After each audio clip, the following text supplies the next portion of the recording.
사도에게 유명히 여김을 받고, 이런 제목으로 로마서 강의를 이어가도록 하겠습니다. 또다시 우리는 한 해의 끝에 섰습니다. 하나님께서 시작과 끝이 있는 시간의 단위로 우리의 인생을 살아가게 하시는 데는 이유가 있다고 생각합니다. 그것은 항상 우리 자신을 돌아보게 하시기 위함이라고 저는 생각을 합니다. 시작이 있고 끝이 있음을 정기적으로 상기시키심으로 마침내 우리에게도 영원한 끝이 개인적인 종말과 우주적인 종말이 다가오고 있다는 것을 하나님께서 준비시키는 것이다, 이렇게 생각을 해봅니다. 오늘까지 살아온 내 자신의 인생에 대한 스스로의 평가는 중요하지 않습니다. 왜냐하면 그것은 다분히 주관적인 것이기 때문이죠. 결국 오랜 시간 동안 나를 알아왔던, 나와 함께 살아왔던, 나와 함께 하나님을 섬겼던, 함께 같은 길을 걸어갔던 사람들이 어떻게 나를 기억해 주느냐 하는 문제가 한평생을 하나님 앞에 성도라는 이름으로 살아갔던 우리들에게는 참으로 중요하고 명예스러운 일이 아닐 수 없는 것입니다. 그 사람은 언제나 돈과 자기 일과 세상에서의 성공밖에 모르는 사람이었습니다. 이런 평가는, 이런 말은 적어도 한 사람의 성도로 한평생을 살아온 신자에게는 어울리는 평가가 결코 아닐 것입니다. 그분은 진정한 하나님을 경외하고 이웃을 지극히 사랑하셨던 참된 성도이셨습니다. 항상 저 자리에 앉아서 하나님을 예배하고는 했습니다. 예배당 곳곳에 그분의 손길이 닿지 않은 곳이 없고, 우리 교회 어떤 성도님이든 그분께 사랑의 도움을 받지 않은 분이 없을 것입니다. 그 성도님께서 지금 우리 곁에 없는 것이 너무 슬프지만 그분은 분명히 지금 주님의 품에서 행복을 누리고 계실 것이라고 확신합니다. 이것이 한 사람의 성도를 기억하는 평가라면 그 사람은 단언하건대 매우 성공적인, 매우 아름다운 인생을 살아갔던 하나님의 사람일 것입니다. 결국 우리가 이 땅에서 어떤 인생을 살아가든지 우리의 모든 삶을 하나님께서 궁극적으로 어떻게 평가하실지가 이 세상에서의 모든 시간을 마친 순례자들에게는 가장 중요한 일이 아닐 수 없는 것입니다. 로마서의 마지막 장에서 우리가 사도를 통해서 소개받게 되는 약 2000여 년 전에 그토록 열렬히 복음을 위해서, 주님의 몸 되신 교회를 위해서 충성을 다했던 26명의 성도들에 대한 평가는 이제 오늘을 살아가는 우리 자신의 삶과 신앙을 깊이 돌아보게 만드는 매우 의미 있는 계기가 되리라고 믿습니다. 우리는 태어났고 언젠가는 이 땅을 떠나게 될 것입니다. 결국 하나님 앞에 서서 셈하게 될 날이 찾아오게 될 것입니다. 우리는 새로운 하루를, 한 주를, 한 달을, 그리고 1년을 마무리하고 또 시작하면서 언제나 그것을 생각해야 합니다. 나의 인생이 마침내 끝났을 때 내 가족들은, 그리고 사랑하는 지체들은 나를 어떻게 기억해 줄 것인가. 그리고 주님께서는 이 세상에서 열심히 하나님의 자녀로서 달려온 나의 모든 인생의 궤적에 대해서 어떻게 평가해 주실까. 로마서의 마지막 장이 다 지나갈 때까지 우리는 진지하게 깊이 그것을 묵상해 볼 필요가 있다고 여겨집니다.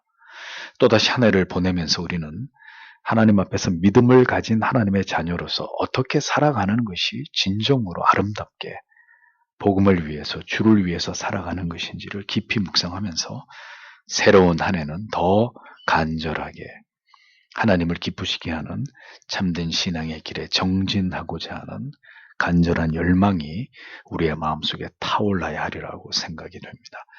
부디 우리 안에서 구원을 이루어 가시는 하나님께서 우리로 하여금 더 뜨겁고 간절하고 진실되게 예수 그리스도의 십자가만을 사랑할 마음을 주셔서 우리의 삶도 주님 앞에서, 그리고 교회와 함께 주를 섬겼던 모든 성도님들 앞에서 의미 있는 신앙의 족적을 남기는 삶이 될 수 있기를 간절히 소망합니다. 마리아에 이어서 계속해서 소개하고 있는 사도 바울의 신실한 동역자들, 예수 그리스도의 복음을 위한 충성된 교회의 일꾼들에 대해서 계속 생각해 보기를 원합니다. 오늘 7절 말씀을 다시 보면, 내 친척이며 나와 함께 감옥에 갇혔던 안드리고와 유니아에게 안부를 전해주십시오. 그들은 사도들 가운데서도 뛰어난 사람들이며 나보다 먼저 그리스도 안에 있는 사람들입니다. 이렇게 기록되어 있습니다. 자, 친척에 해당되는 단어 쉰게네스라는 히브리 말은 친척, 친족, 고향 사람 이런 의미를 가지고 있습니다.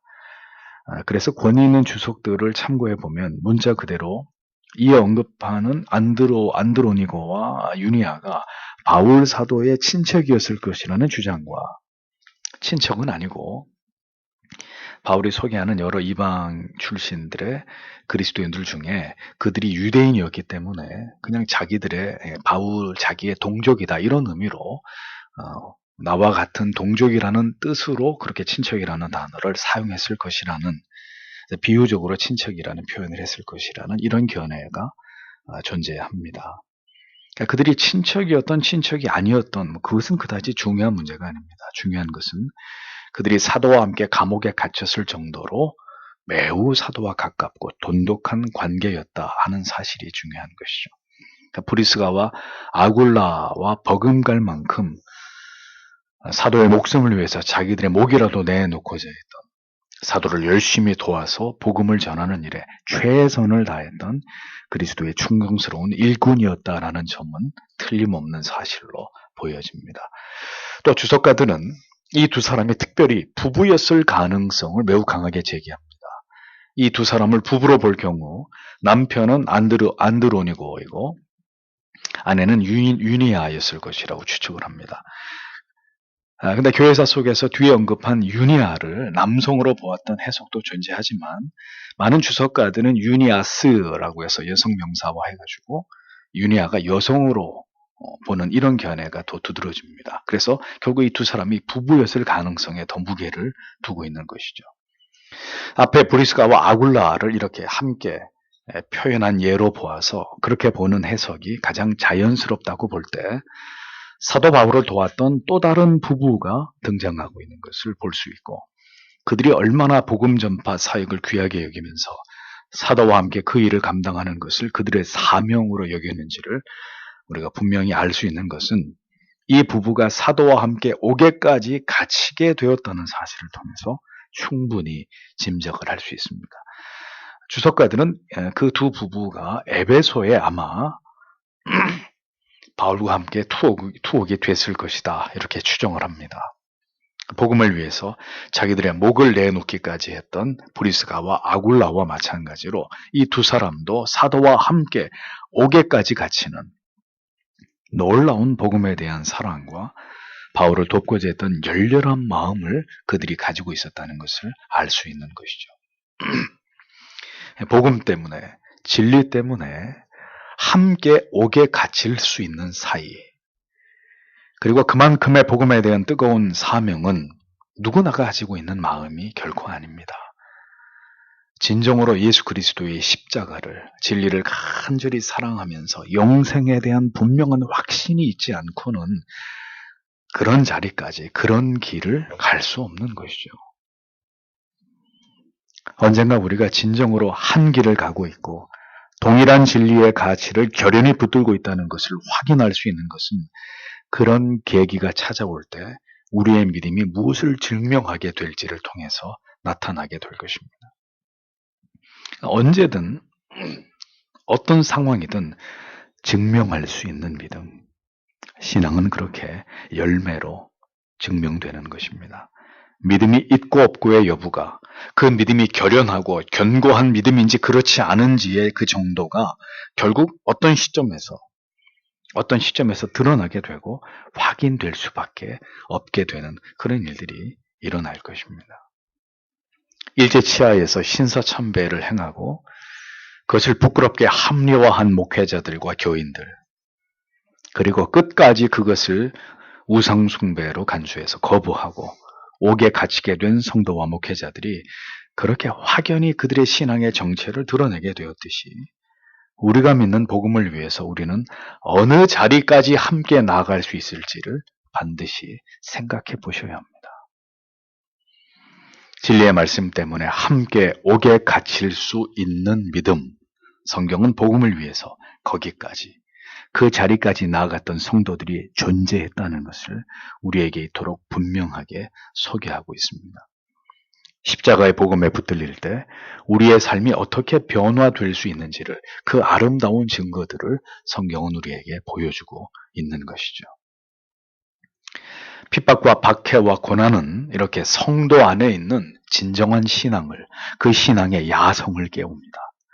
도무지 침묵할 수 없고 가만히 엎드려 있을 수 없도록 만드는, 분출하는 어떤 에너지와 뜨거운 열정을 만들어냅니다.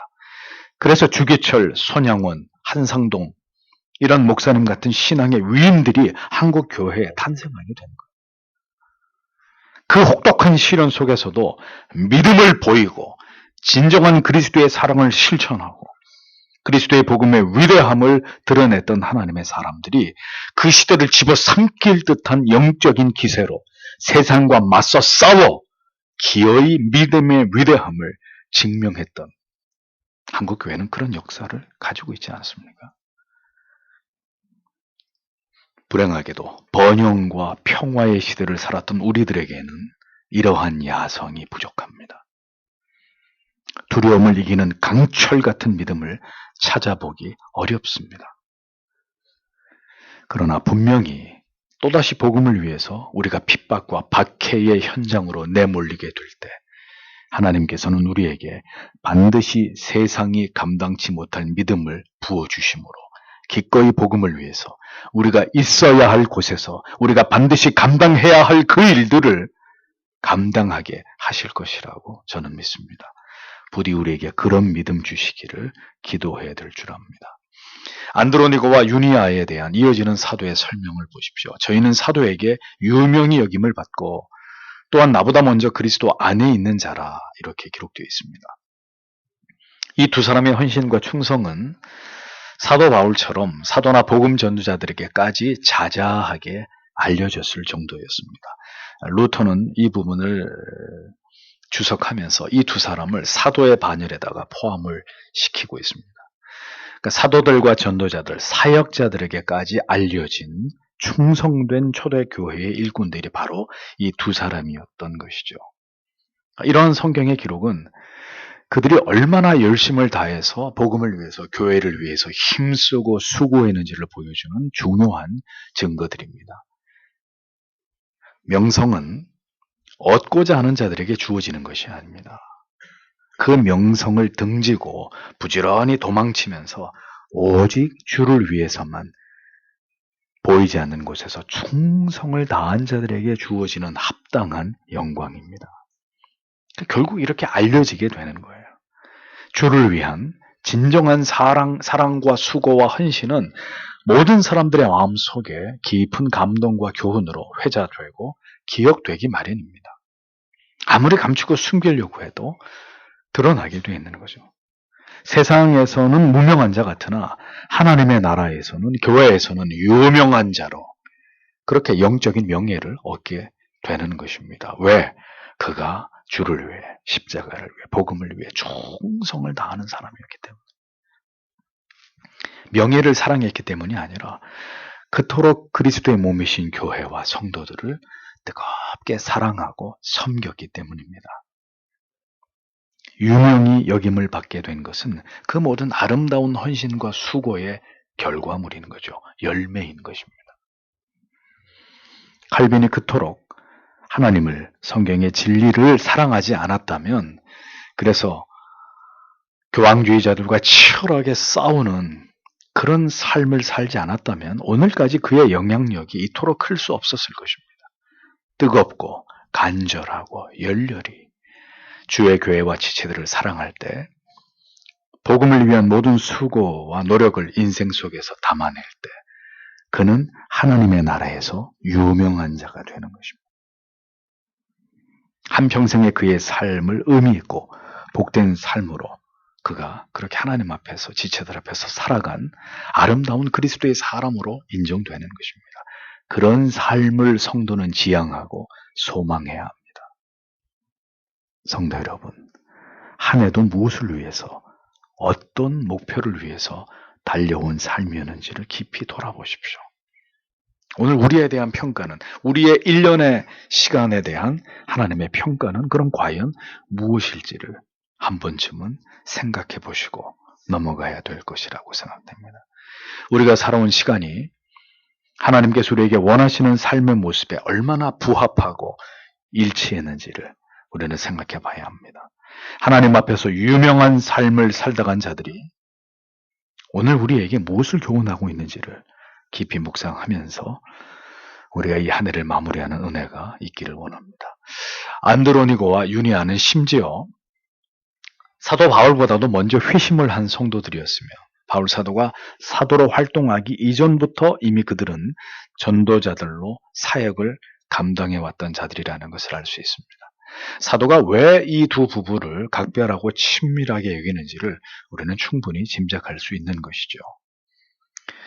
누가 그리스도 안에서 정말 가까운 지체들과 동역자들이 되는 것입니까? 사도처럼, 사도만큼이나 주님을 사랑하고 복음을 사랑하고 교회와 지체들을 사랑할 때 그들은 모든 하나님의 사람들에게 동역자가 되고 피를 나눈 형제보다 더 끈끈한 관계가 될 수밖에 없는 것입니다. 그것이 진정으로 복음 안에서 예수 안에서의 아름다운 교제입니다. 바울만 사도로서 열심히 복음을 전한 것이 아니었습니다. 여러분들이 보시다시피 이미 초대교회 안에서도 사도와 버금갈 만큼 주를 위해 충성을 다했던 성도님들이 존재하고 있었다는 거죠. 복음을 위한 열정을, 십자가에 대한 감격과 자랑을 하나님께서는 사도와 성도에게 차별하여 주시지 않았습니다. 직분을 초월해서 하나님께서는 복음의 열정과 교회를 향한 사랑과 주를 위한 충성된 마음을 부어주시는 거예요. 그 시대의 모든 신실한 하나님의 사람들에게 모두 다 부어주신 것입니다. 그러하기에 그들이 하늘에서 받을 영광은 사도와 성도를 초월해서 동일한 것이지 사도라고 해서 더 특별히 하나님의 더 큰 영광을 주시고 성도라고 해서 그가 한평생을 주를 위해 살았어도 그보다 적은 영광을 얻는 것은 결코 아니라는 것이죠.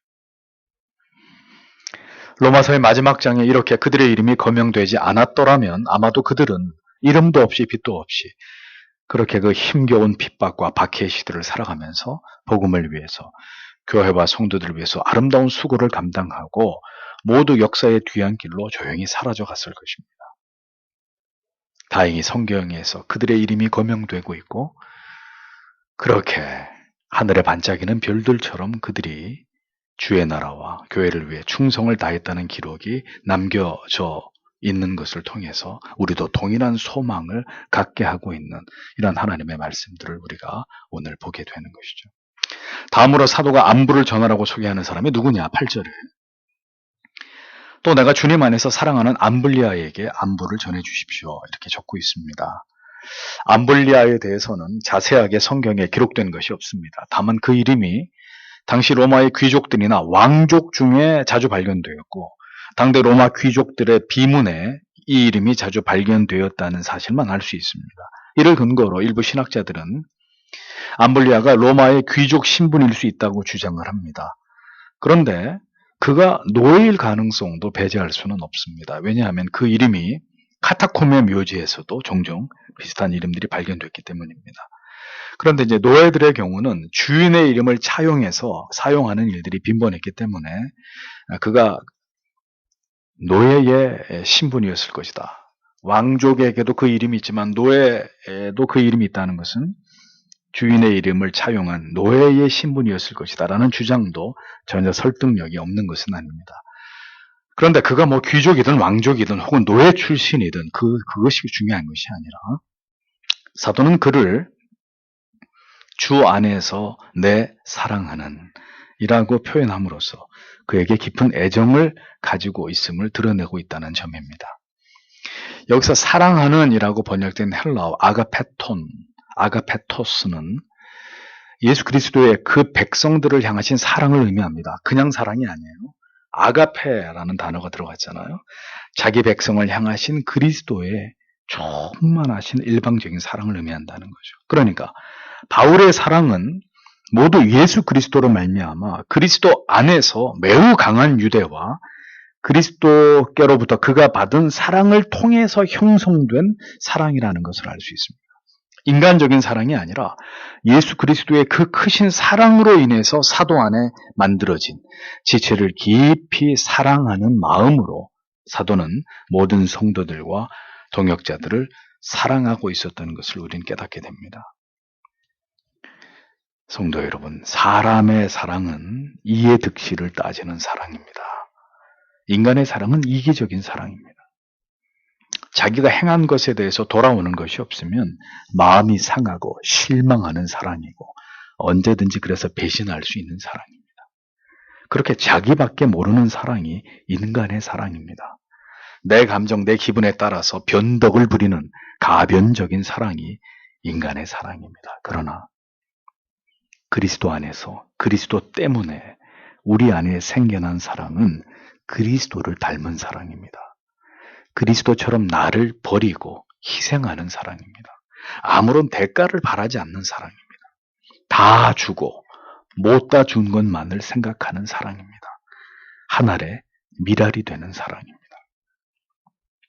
그렇게 자기를 부인하고 십자가를 지는 사랑입니다.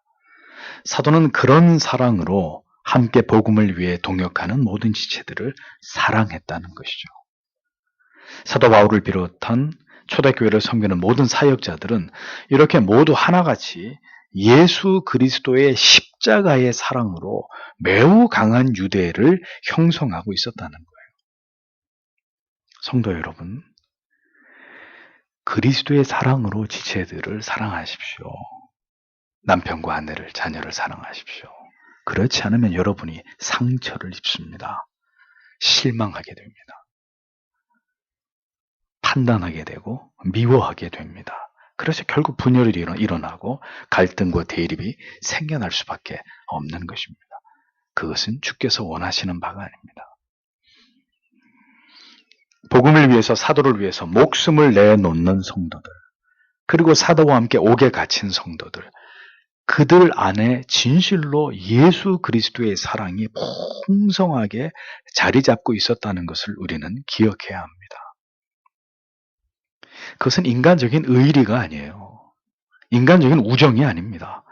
이기적인 자기 만족을 위한 혹은 자기 가족들만을 위한 그런 사랑이 아니었습니다.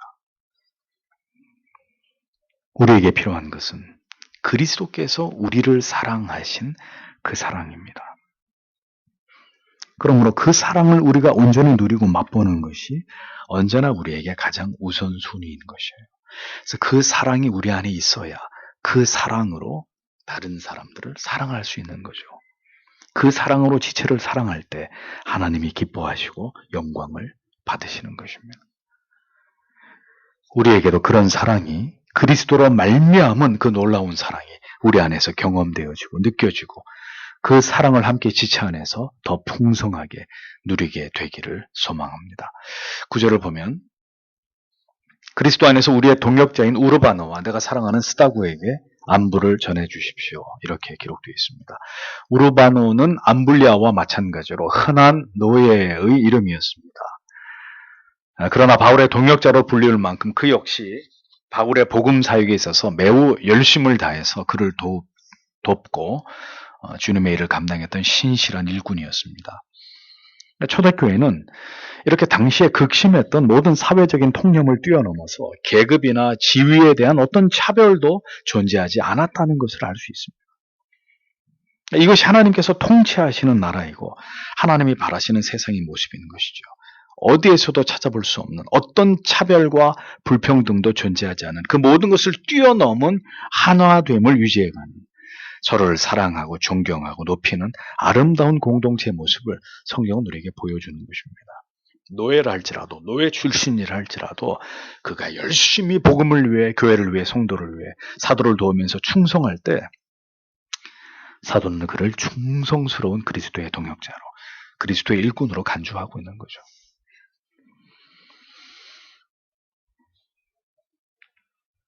사람들의 영혼이 복음의 정신으로 편만해지게 될 때 어떤 아름다운 그림이 교회 안에 그려질 수 있는지를 초대교회는 우리에게 잘 보여주고 있습니다. 그러니까 교회는 바로 이런 그림을 지향해 나가야 된다는 거죠. 예수 그리스도 안에서 모든 성도들이 어떤 차별도 없이 모두 사랑하고 서로 섬기고 서로를 존귀하게 여기고 함께 하나님의 나라를 세워가고 하나님의 의를 드러내는 이 세상과 분명하게 차별된 그 모습을 이 세상에 드러내는 곳이 바로 교회여야 하고 하나님의 자녀들인 성도들이어야 한다는 것입니다. 우리는 로마서의 마지막 장에서 사도가 외친 복음이 어떤 모습으로 이렇게 아름답게 열매 맺고 있는지를 지금 보고 있는 것입니다. 이런 모든 내용들이 진실로 모든 교회들이 꿈꾸어야 되는 가치다. 우리는 그것을 잊지 말아야 하는 것이죠. 사도는 이어 사랑하는 스다구에게도 문안을 하라고 로마교회 성도들에게 당부합니다. 성경에는 스다구라는 인물에 대한 다른 언급이 발견되지 않습니다. 그러나 나의 사랑하는 이라는 사도의 표현 속에서 그 또한 암블리아와 같이 바울의 친밀한 사랑을 받은 충성스러운 주님의 일꾼이었다라고 우리는 확신할 수 있습니다. 주석가들은 그의 이름이 귀족들의 비문에서 자주 등장하는 것을 볼 때 황제의 가족, 로얄 패밀리였을 것이라는 이런 추측을 하기도 합니다. 이런 주장이 사실이라면 참으로 이 신앙의 힘이 얼마나 위대한지를 우리로 하여금 다시 한번 생각하게 하는 부분이 아닐 수 없습니다. 왜냐하면 로마 황제의 측근, 그의 친인척 가운데 예수 그리스도의 복음을 받아들인 자가 있었다는 것은 놀라운 일이 아닐 수 없는 거죠. 마치 예를 들면 잔인하고 사악한 독재자, 기독교를 박해하는 김정은의 친척 가운데 신실한 크리스찬이 한 명 있었다. 굉장히 놀라운 일이겠죠. 만약에 그런 일이 있다면. 그런 거죠. 황제의 친척 중에 그가 모든 로마의 특혜를 누리는 왕족이었으면서도 복음을 통해서 회심을 하고 복음을 위한 사역에 헌신하는 그런 자가 됐다. 그게 만약 발각이라도 되면 그는 모든 것을 하루아침에 다 잃어버릴 수도 있었을 것입니다. 그런데도 불구하고 로마 황제의 패밀리 중에, 그들의 친척 중에 이런 헌신자가 나왔다라는 거죠. 복음은 그를 회심시켜서 그로 하여금 자신의 신분과 지위를 초월해서 신앙의 삶을 살아가도록 했고, 더 나아가서 복음을 위해서 목숨을 걸고 헌신하는 일들을 감당하게 했다는 증거가 성경에 이렇게 드러나 있는 것입니다. 그러니까 이것이 복음의 힘이라는 겁니다. 황제의 권력보다도 하나님을 더 두렵게 만들고 황제의 가족으로 누릴 수 있는 특권보다도 하나님의 자녀가 되는 영생의 특권을 더 귀하게 여기게 만드는 그 능력이 복음 안에 있다는 것이죠. 결코 거부할 수 없고 감출 수 없고 모든 걸 다 잃어버린다 하더라도 부인할 수 없는 그것이 바로 믿음이라는 것입니다. 복음이 내 영혼에 심기워진 감출 수 없는 결과라는 거죠. 여러분도 그 믿음을 가지셨습니까? 그 믿음과 확신으로 살아가고 계십니까? 무엇을 얻을까를 생각하기보다는 무엇을 잃어버리더라도 내게 있어서 절대로 포기할 수 없는 가치가 내게 복음이 되고 있는지를 우리는 깊이 생각해 보아야 합니다. 언젠가 때가 오면 그 생각을 행동에, 결단에 옮겨야 될 순간이 여러분에게도 찾아올 수 있기 때문입니다. 스다구와 유사한 또한 인물이 사도에 의해서 소개됩니다. 10절을 보면 그리스도 안에서 인정을 받은 아벨레에게 안부를 전해주십시오. 아리스토블로의 집안 식구들에게도 안부를 전해주십시오. 이렇게 기록되어 있습니다. 자, 다음으로 바울이 문안을 부탁하는 인물은 아벨레인데 그를 소개하는 표현을 주목해서 보십시오. 그는 그리스도 안에서 인정을 받았다 이렇게 설명하고 있습니다. 인정함을 받은이라고 번역된 헬라어의 어원은 도키모스라는 형용사인데 그 뜻은 고귀한, 인정된, 연단되어 가치가 있는 이런 뜻을 가지고 있습니다. 이 단어는 신약에서 주로 시험 또는 유혹을 통과한 이후에 입증된, 증명이 된 상태를 의미하는데 일정 기간 동안의 시험이라는 의미의 페이라모스라는 단어와 밀접한 연관을 가지고 있는 그런 단어입니다. 무엇보다도 아벨라라는 이름이 스다구라는 이름과 더불어서 역시 이 사람도 로마의 황제 가문 사이에서 종종 발견되는 그런 이름 중에 하나였다는 거죠. 따라서 이로 미루어 보건대 아마도 아벨레는 자신이 황제의 가문의 귀족으로서 기독교의 복음을 받아들인 것 때문에 매우 혹독한 시련과 핍박과 연단을 받아야 했던 자가 아닐까 추측해 볼 수 있습니다. 그 같은 고통과 핍박을 지나가면서 그의 믿음은 더 성장하게 되었고 그 핍박을 극복하는 과정에서 그가 보여준 신앙이 교회와 많은 성도들에게 귀감과 감동이 되었고 그가 이후로 교회를 위해서 충성하는 일꾼이 된 것으로 그렇게 여겨지는 것입니다. 믿지 않는 가정에서 예수를 믿으면서 온갖 박해와 시련과 핍박을 당하거나 혹은 큰 실패와 절망을 믿음으로 이겨내거나 혹은 큰 질병으로 인해서 극심한 죽음의 고통을 겪었지만 그 모든 것을 하나님을 의지해서 극복하고 이러한 괴로움과 시련 속에서도 믿음을 잃지 않고 오히려 더 뜨겁게 주를 섬김으로 인해서 결국은 그 아름다운 믿음으로 모든 성도와 교회로부터 인정을 받게 된 일꾼. 아마도 아벨레는 그런 인물이 아니었을까 추측해 보는 것입니다. 도무지 예수를 믿을 수 없는 상황이었지만 그래서 그 때문에 이루 말할 수 없는 고통과 핍박과 괴로움을 당해야 했지만 그 모든 것을 극복하고 영광스럽게 주 앞에 교회 앞에 쓰임을 받게 된 바울의 충성스러운 동역자 아벨레. 그의 이름도 성경 속에 분명히 올려져 있는 것입니다. 신앙 때문에 외로운 길을 걸어가고 있는 여러 불이익과 마음의 괴로움과 고통을 겪고 있는 지체 여러분, 아벨레를 통해서 위로를 얻기를 소망합니다. 그 모든 어려움을, 시련과 핍박을 주께서 붙드시고 도우시고 위로하시는 은혜를 통해서 모두 이겨내고 그래서 여러분들의 그 참된 믿음을 증명해내면서 여러분도 복음을 위한 충성된 종으로 주를 위해서 살아가게 되시기를 축복합니다. 그렇다면 성경이 다시 쓰여질 때 여러분의 이름도 아벨레처럼 분명히 기록될 것이라고 믿습니다. 다음은 아리스토블로의 권속들에게 사도가 문안하라고 말합니다. 아리스토블로가 누구냐? 그는 헤롯 왕의 손자이고 아그리빠와 형제였습니다.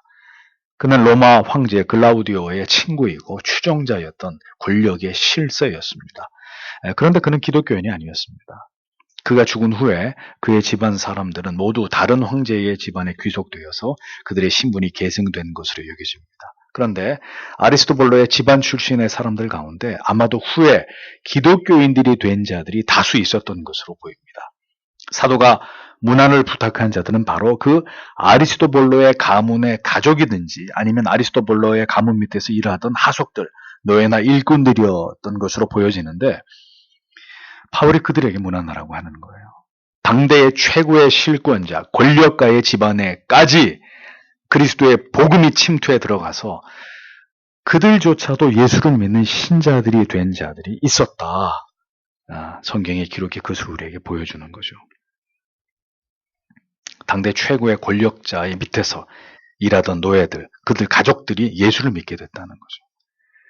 그러니까 여러분 보십시오. 가난하고 노예의 신분이라고 해서 복음은 그들을 비껴가지 않는 거예요. 또한 도무지 복음을 받아들일 것 같지 않은 세도가의 집안이라고 해서 하나님의 구원의 역사는 피해가지 않는 것입니다. 택자들이 존재하는 곳에 하나님의 택함받은 백성들이 있는 곳에 복음은 달려가고 그 복음을 믿어야 할 자들을 믿게 만드는 역사를 불러일으키게 되는 것이죠. 아무리 잔인한 독재자의 가정과 가문에서도 크리스천이 나올 수 있는 것이고 그게 하나님의 뜻이면 매우 돈이 많은 갑부의 억만장자의 가문이라 할지라도 또 세상에서 대단한 학문과 지식을 닦은 무신론자, 절대로 기독교라는 종교를 저급한 가치로 취급하면서 절대로 예수를 믿지 않을 것 같은 학자의 집에서도 크리스천이 나올 수 있는 거예요. 어디에 있든지 그의 신분이나 환경이 어떠하든지 하나님께서는 자기 백성들을 찾아가십니다. 그리고 그들에게 믿음을 주심으로 주 예수 그리스도를 구주로 믿게 하시는 위대한 생명의 역사를 일으키고 마시는 분입니다.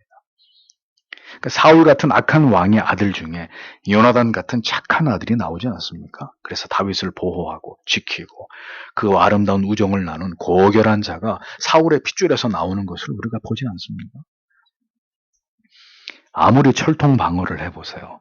복음은 모든 것을 뚫고 들어갑니다. 기어이 믿어야 할 자들을 믿게 하십니다. 그들에게 영혼의 백기를 들게 하십니다. 그것이 성령으로 말미암은 구원의 역사인 것이죠. 아무리 공산주의 사상으로 혹은 무슬림이나 그 밖에 다른 종교로 기독교의 신앙과 복음을 억압하고 핍박하고 봉쇄해 보십시오.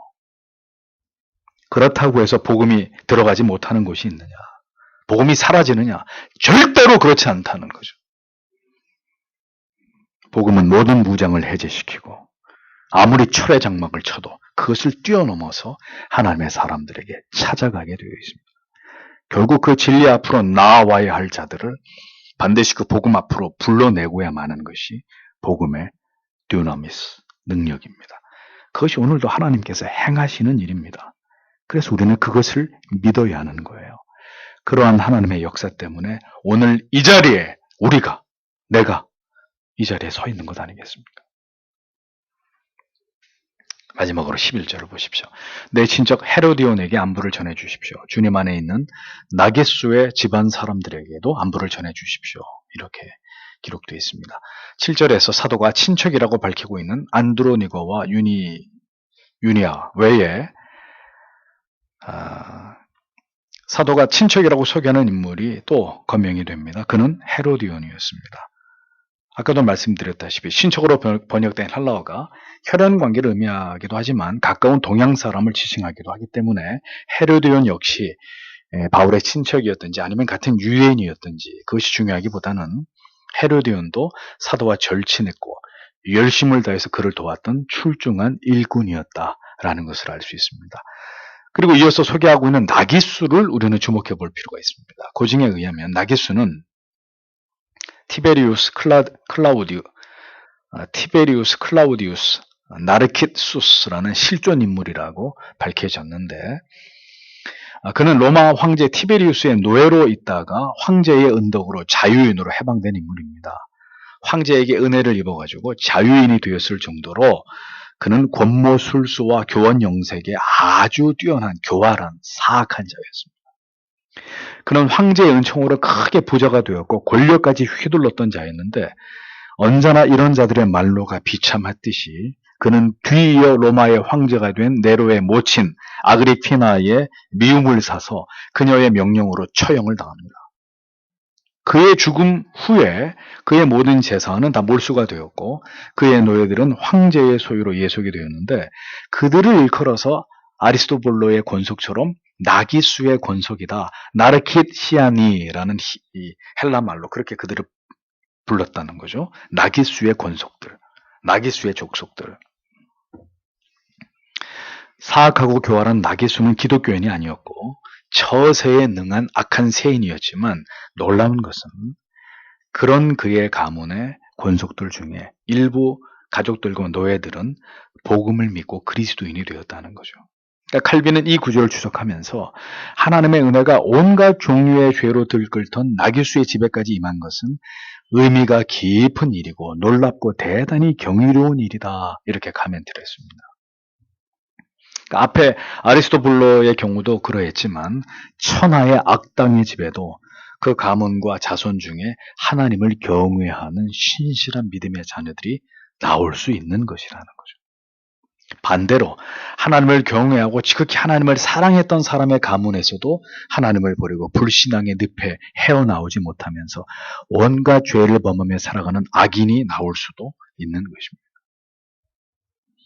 그것은 하나님의 주권과 섭리에 달린 문제이지 인간이 좌우할 수 있는 일이 아닙니다. 그러므로 우리는 구원에 있어서 하나님의 절대적인 주권을 신뢰할 수밖에 없음을 기억해야 합니다. 성경의 위대한 진리가 여러분 잘 보십시오. 이스라엘이 아니라 하나님의 선민 이스라엘이 아니라 영국, 스코틀랜드, 독일, 프랑스, 네덜란드, 스위스 같은 나라에서 하나님이 세우신 출중한 하나님의 사람들에 의해서 이 복음의 진리가 만개하게 될 것이라고 누가 예측했겠습니까? 지금도 이스라엘은 메시아를 부정하고 있는 그런 고집스러운 유대주의를 지키고 있는데, 이 위대한 복음이 그 이스라엘 사람이 아니라 유럽의 여러 나라들의 출중한 하나님의 사람들에 의해서 이 하나님의 계시가 발전되리라고 누가 예측했겠냐. 하나님께서 구원하고자 하실 때 동쪽에서 가장 가난하고 조그만 나라 조선에도 결국 복음이 들어와서 이토록 기독교가 한 나라를 발전시킨 이런 예를 만들어냈잖아요. 이 모든 것이 하나님이 하시는 일이라는 겁니다.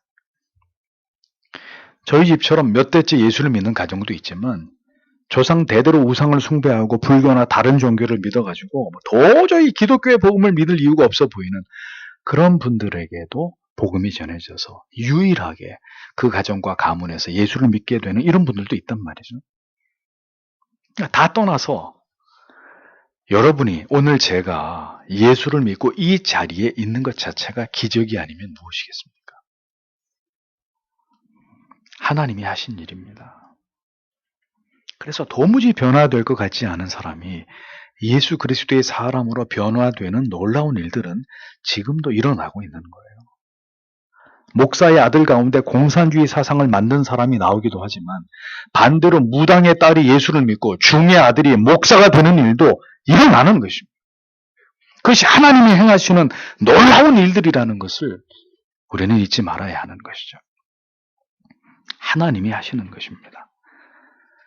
사도가 신실한 믿음의 동역자들이며 참된 성도들이라고 소개하고 있는 자들의 면면을 살펴보면 이같이 복음의 위대함을 느낄 수 있습니다.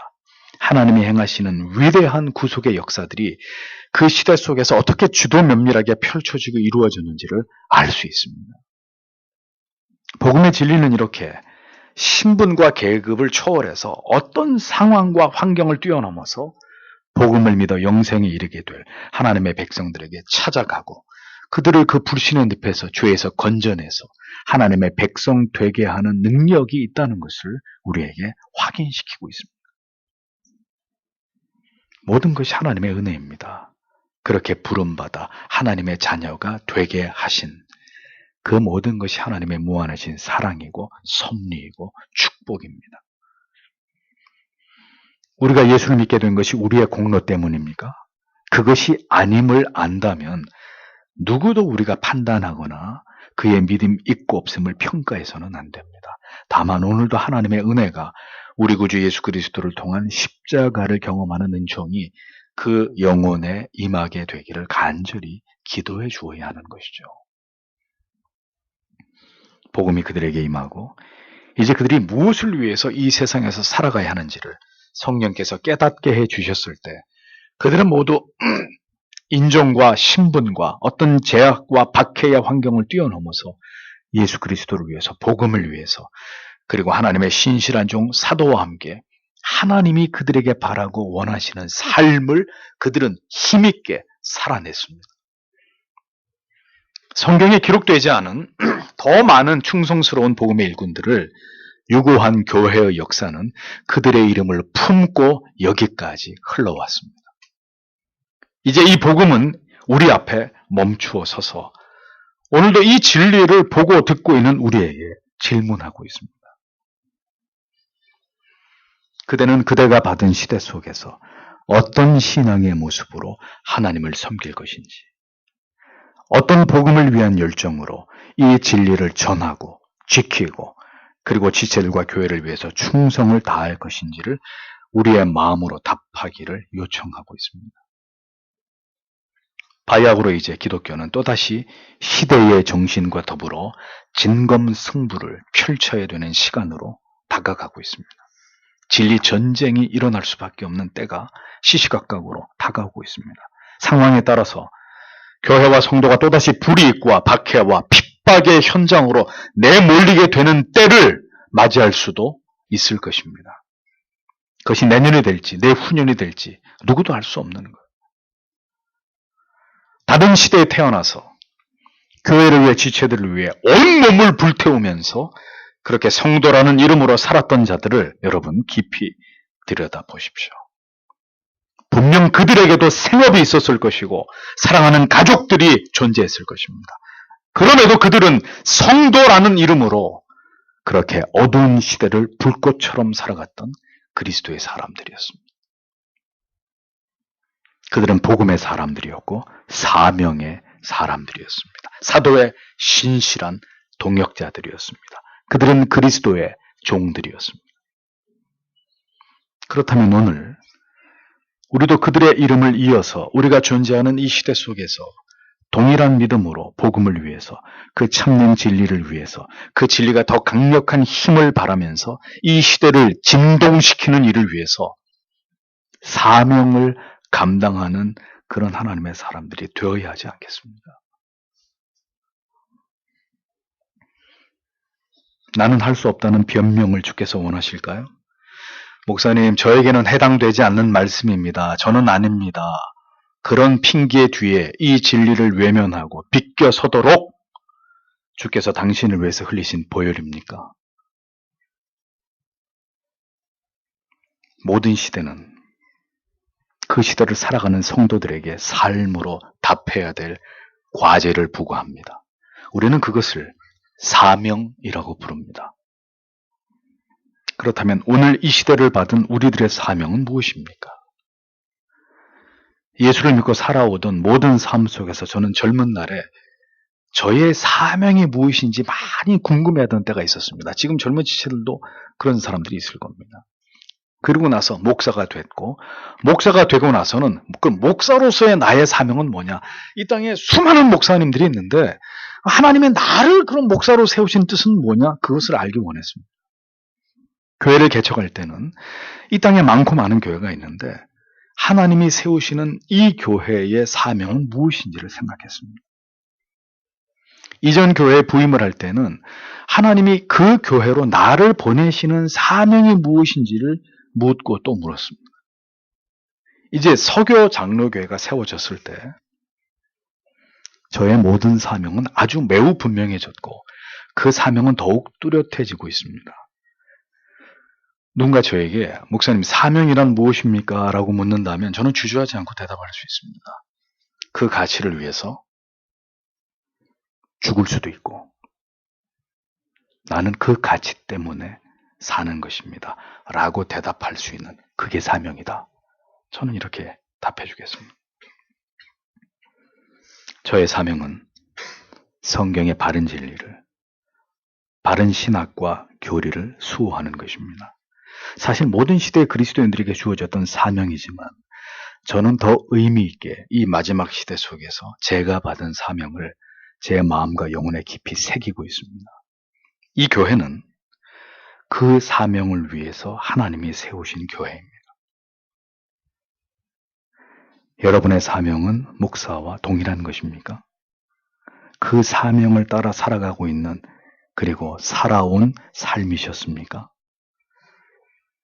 한 해가 저물어가는 이 마지막 주일에 다시 한번 우리의 삶의 이유와 목적을 깊이 생각해보는 주일이 되기를 간절히 소망합니다. 하나님께서 우리를 불러 교회를 세우게 하신 그 뜻을 내년에도, 내후년에도, 그리고 주님이 오시는 그날까지 성실하게 이루어 가 주시기를 간절히 소망합니다. 주신 말씀을 생각하면서 다 함께 하나님 앞에 기도하겠습니다.